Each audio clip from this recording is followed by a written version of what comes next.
سلام زخبركم تخاتلتي سينما سمرة علتاو تعزبتات سبورت حزنا لكم قريبنا لنا نمكتتالكم بخبر نعدم سينما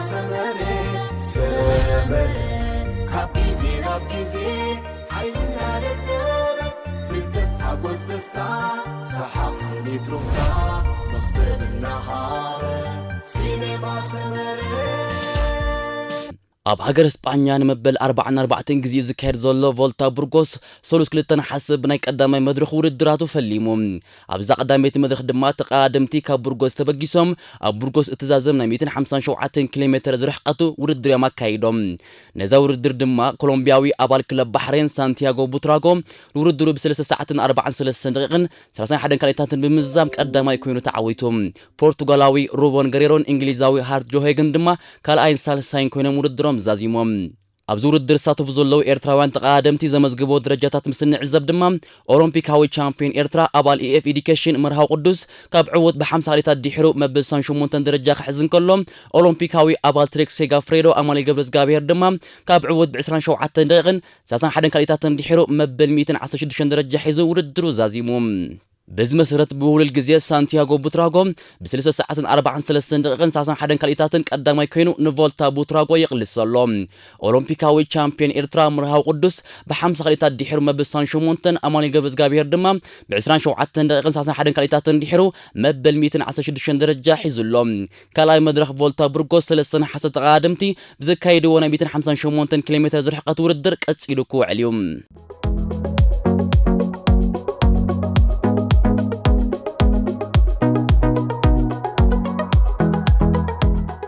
مس مالجاود غانتا ترنغانو سايكلينج تيم تطرنيفو زوادر زلو ايرتراو بروفيشنال تقادماي متكل ايوب بساسان حدن حمله اب تركي ابسخايدن حدا معت وردر جران بريكس ياهيالي تساتيفو مبساسان 6 درجه حيزو وردر زازيموم أبزني حدنت بخلتا عقن يوسي أيزولو وردر 218 كيلومتر حق شفنا خينو تررت عقبتات مس أب كل زازم وردري نيروم أبزور در دما يوكريناوي أبال سبورت توتال سايكلينج تيم ألكسندر بريفار أب ساعة 4 كيلومتر إنها تقوى عزن وردرو بخلتا ساعة 4 دقيقة 23 كاليتات بمزام عود جران بريكس يهيالي كوينوم كال يوكريناوي كونينينكو هولنداوي جورون ميجرسن دما كال أين سالسين كوينوم وردروم زازيموم إيرترا بروفيشنال تقادماي متكل إيوب دما كاب عود بتشعة دقيقة 10 خليتاتن ديحرو مبس 6 درجة حيزو وردرو زازيموم متكل إيوب زحلف الصومون أب جران بريكس كيسر كلا درجة حيزو وردرو كزاز من كله بحفش أبز عمت مسكلو بتطرنيفو أبز كارم وردرا سلسة جزي أب بوديم زري وتيتات أبر اسمه مسجابو ليش دشونا دما مسك قدامات 10 تقادمت بمخان وردرو خزازم بقيعهم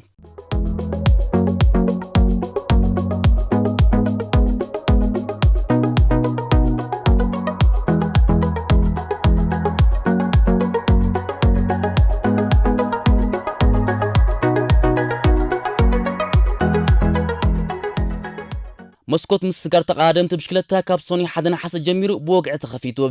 بمسرة حجيس في أي تقادمتي كابلت حد خسر 15 حسن أبني فرق عامة سبورت جانتات كغيرو كفكر لمن كلهم كاب حدنا حسن كسب ساسا حدنا تحساس دما نزمت عامتات جانتات نمقيار عدلي وهابهم بمسرة سايكلينج نيوز زرقو حزينة أبزو درو تخفيت زلو مسكوت مسجار تقادمت بشكلتها عبيت تقادمتي ريتشارد كاراباز مارك كافنديشن آدميات سنزا مسرة تقادمتي كابنا بن كلابات كسجاجرو تسبيز زقبر لهم تقادمتي يوم كتبل نحتمت بقي عام إنجليزاوي مارك كافنديش إكوادراون ريتشارد كارابازن كاب كلواتم تفانيوم ناب أمريكاوي كلب إف إديكيشن كسجاجرو زغور تقادمتيوم مارك كافنديش كم زفلت أبزنا لهم عمد تور دي فرانس بكلب كويك ستيب كاب تور الدر وصا 5 جبرة زفلت يوم كويك ستيب أب تور دي فرانس نمارك كافنديش بفايبا جاكوبسون بمتكايته واديرام زي مستاف كافنديش أب تور دي فرانس دمام استقادماي مس إيدي مركز بحبار بمخان حيزو مزلو ساسان 4 مدرك عواتات كبروسن نابناي ولقناي مكبر عدلات عنكيس يوم كافنديش أبز حلف أوانات نتكبر وسن مسبار نتطرف حنتنا مدرك عوات من بلا زغص العمد غانتا قيرو خمس مخانو قال اتيو منبرو زذكر يوم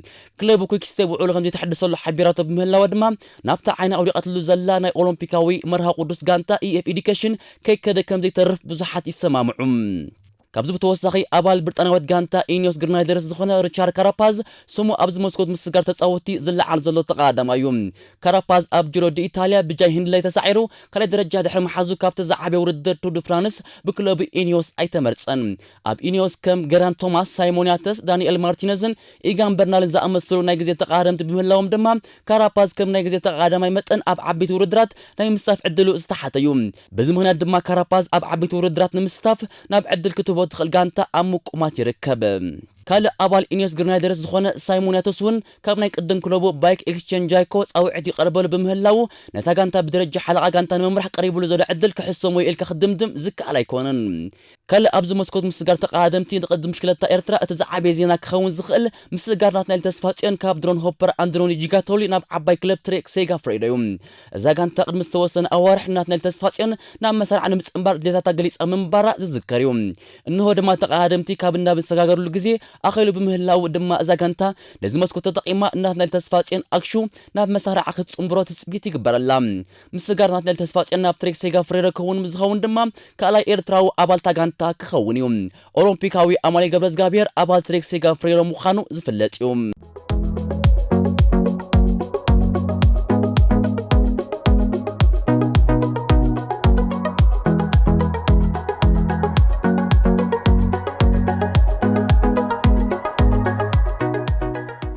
ካብ ዜናታት ምስጋር ተቐዳደምቲ ከይወፃና ቤልጅማዊት ክለብ ኢንተር ማርሽ ዋንቲ ጎበርት ንኣባል ያምቦ ቪዝማ ዝነበረ ወዲ 29 ዓመት ማይክ ቲዩኒሰን ብወግዒ ኣፈሪማቶም። ካብ 2019 ኣትሒዙ ማልያ ጃምቦ ቪዝማ ወዲው ክወዳደር ፀንሐ ቲዩኒሰን ኣብ ሓደ እዋን ብጫ ማልያ ቱር ዲ ፍራንስ ወዲዋ ዝነበረ ተቐዳዳማይ ኮይኑ ምስ ሓዳስ ክለቡ ኢንተር ማርሽ ዋንቲ ጎበርት ብምዃን ድማ ንዝቐፅሉ 2 ዓመታት ማለት ክሳብ 2024 ክፃወት ክታመም ቢሩ።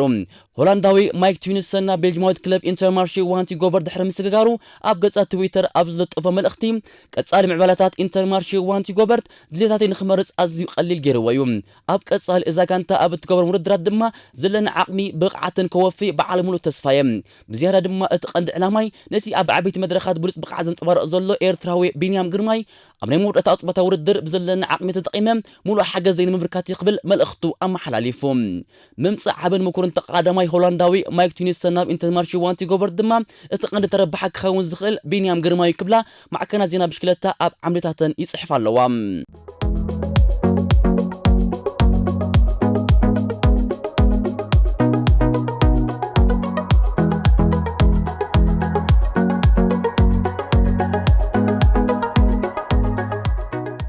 ካብ ዜናታት ኢንተር ማርሽ ዋንቲ ጎበርት ከይወፃና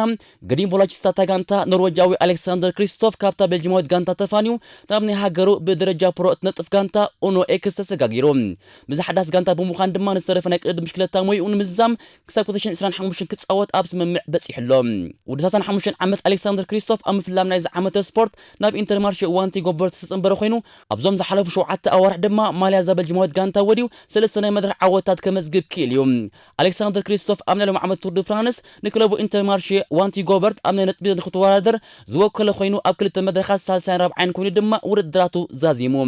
ምውፃእ ኣሌክሳንደር ክሪስቶፍ ካብ ኢንተር ማርሽ ዋንቲ ጎበርት ድማ ንኤርትራዊ ኣባልታ ጋንታ ቢንያም ግርማይ ናብ ሓድሽ ምዕራፍ ዘሰጋግር እዩ። ቢንያም ኣብዚ እዋን እዚ እቲ እንኮ ብደረጃ ፕሮፌሽናሊዝም ንኢንተር ማርሽ ዋንቲ ጎበርት ኣብ ናይ ቅፅበታ ውድድር ክመርሓ ዝኽእል ተቐዳዳማይ እዩ። እዛ ጋንታ ኣብ ዝቐፅሉ ዓመታት ኣብ እትሳተፎም ዓበይቲ ናይ ግራንድ ቱር ውድድራት ድማ ብቢንያም ግርማይ ተወኪላ ክትሳተፍ ትፅቢት ይግበረላ። ቤልጅማዊት ክለብ ኢንተር ማርሽ ዋንቲ ጎበርት ኣብ ወግዓዊ ገጻት ማሕበራዊ መራኸቢታት ትዊተር ናይታ ጋንታ ማለት ፕሮፋይላ ብስእሊ ኤርትራዊ ኣባልታ ጋንታ ዝቐልጠፈት ተቐዳዳማይ ኤርትራ 2022 ቢንያም ግርማይ ለጢፋቶ ብምህላዋ ንብርክት ዝበሉ ጸለምቲ ኣፍሪቃውያን ብሓፈሻ ድማ ንኤርትራውያን ድማ ብፍላይ ዓቢ ባህታ ፈጢሩ። እዛ ጋንታ ኣብ ዝሓለፉ 50 ዓመታት ምስረትኣ ዋላ እኳ ብርክት ዝበሉ ብሉጻት ተቐዳደምቲ እንተረኣያት ከምዚ ንቢንያም ግርማይ ሂባቶ ዘላ ክብሪ ረኺቡ ካብታ ጋንታ ዝተፋነወ ግን የለን። ጸሊም ተቐዳዳማይ ኣብ መድረኽ ኤሮጳ ከምዚ ዓይነት ክብሪ ክረክብ ናይ ቢንያም ግርማይ ናይ ፈለማ ከይኮነ ኣይተርፍን እዩ። ኢንተር ማርሽ ዋንቲ ጎበርት ኣብ ውድድራት ጽርግያ ሓንቲ ካብ ተፈራሒት ጋንታ ዝገበራ ምክንያት ህላውነት ጸሊም ኮኸብ ኤርትራዊ ቢንያም ግርማይ ኣብታ ጋንታ እዩ። እዛ ቤልጅማዊት ጋንታ ኣብ ዝሓለፈ እዋናት ዋላ እኳ ደሓን ዝኾነ ስም እንተነበራ ስማ ዝያዳ ክጎልሕ ዝኽኣለ ግን ብመንገዲ ቢንያም ግርማይ ኣብ ክላሲክ ገንድ ወፈልገም ዓወት ድሕሪ ምምዝጋባ እዩ ማዕከና ዜና ዓለም ጠመተአና ቢንያም ግርማይ ኣብ ዘቕንዓለ እዋን ድማ ስም እዛ ጋንታ ክኹላዕ ተራእዩ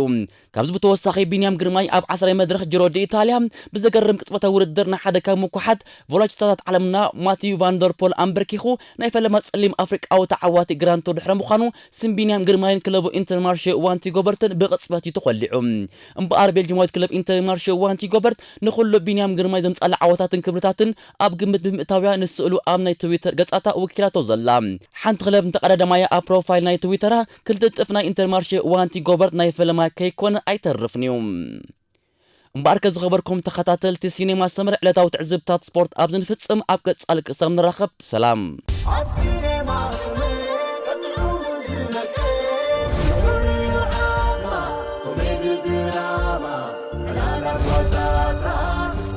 Film